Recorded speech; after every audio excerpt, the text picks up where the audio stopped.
दोस्तों उन बिंदुओं को जान लेने के बाद आपको यह अंदाजा हो जाएगा कि कोरोना वायरस हमारे लाइफ में कब तक रहने वाला है या फिर हमारे लाइफ से कभी हटेगा या नहीं हटेगा, इस बात पर भी आपको अंदाजा हो जाएगा।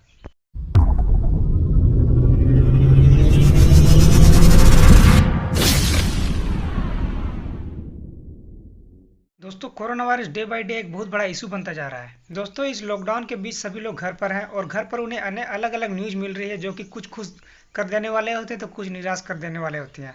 खुश कर देने में वो खबरें शामिल होती है जिनमें यह कहा जाता है कि अभी वैक्सीन आ गया है, ये देश वैक्सीन बना लिया है, ये वो देश वैक्सीन बना रहे हैं, प्लाज्मा थेरेपी का उपयोग हो रहा है, हाइड्रोक्सीक्लोरोक्विन मिल गया है। तो अलग अलग खबरों से हम लोगों को वाकिफ होना पड़ रहा है, मतलब अलग अलग खबरें हमें देखने को मिल। दोस्तों जब जब ऐसी खबरें उन्हें मिलती है तो लोगों के मन में कहीं ना कहीं ये उम्मीद जगती है कि अब लॉकडाउन खत्म होगा, अब हम अपने घर से बाहर निकल पाएंगे, शांति से घूम पाएंगे, अपनी रोजी रोटी को फिर से वापस ला पाएंगे, अपने काम और अपने अर्थव्यवस्था पर फिर से ध्यान दे पाएंगे।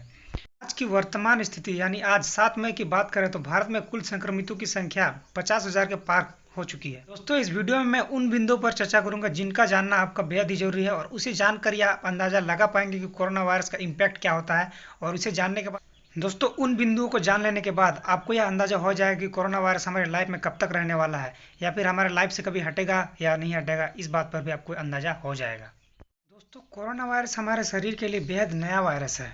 दोस्तों नॉर्मली जब कोई वायरस किसी बॉडी में एंटर करता है तो बॉडी खुद ब खुद उस वायरस से लड़ने की क्षमता अपने में रखता है और खुद ब खुद कोई ना कोई रिएक्शन दिखाता है। जैसे कि कोरोना वायरस यदि एंटर किया तो तापमान का बढ़ना एक नॉर्मल एलर्जिक है, तो तापमान का बढ़ना लाजमी। इसी कारण आप देखते होंगे कि थर्मल स्कैनिंग से टेम्परेचर मापने के बाद आदमी को पता लगाया जाता है कि संक्रमित है कि नहीं।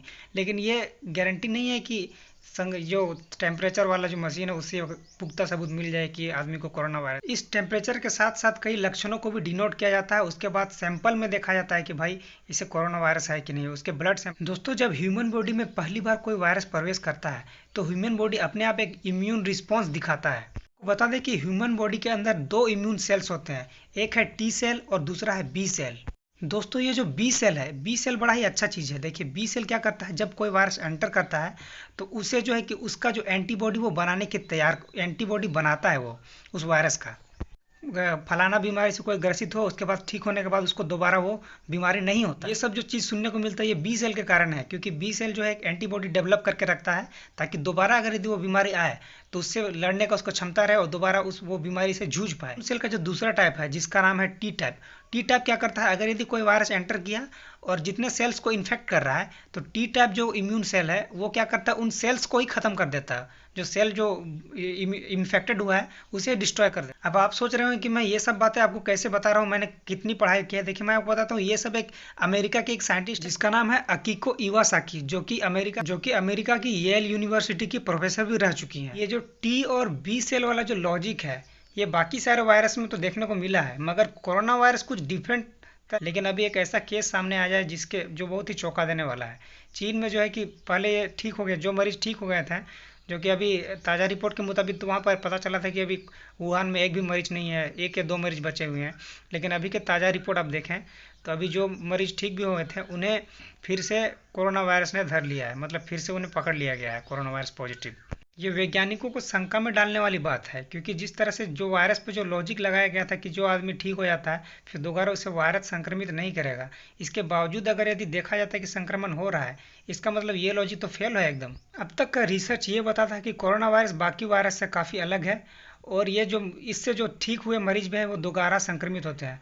रिसर्च में ये देखा गया था कि एक चूहे और एक बंदर पर यह ट्रायल किया गया था जो कि कोरोना वायरस से पहले पॉजिटिव किया गया उनको, फिर बाद में उनको नेगेटिव किया गया, बाद में फिर पता चला कि फिर से वो संक्रमित हो सकते हैं। आपको पता था कि कोरोना वायरस से पहले भी बहुत सारे वायरस आ चुके हैं जिनका अभी तक वैक्सीन नहीं निकाला गया, जैसे कि सार्स CoV-2 और मर्स और बहुत सारे भी वायरस हैं जिनका वैक्सीन नहीं निकाला गया। इसके बावजूद अभी देखिए दुनिया जी रही है ना, तो वैसे भी कोरोना वायरस के साथ भी कुछ होने वाला। और जहाँ तक सवाल है लॉकडाउन का, तो लॉकडाउन इस बीमारी का कोई इलाज नहीं है, लॉकडाउन बस इसे रोक के रखता है ताकि आगे फैले ना।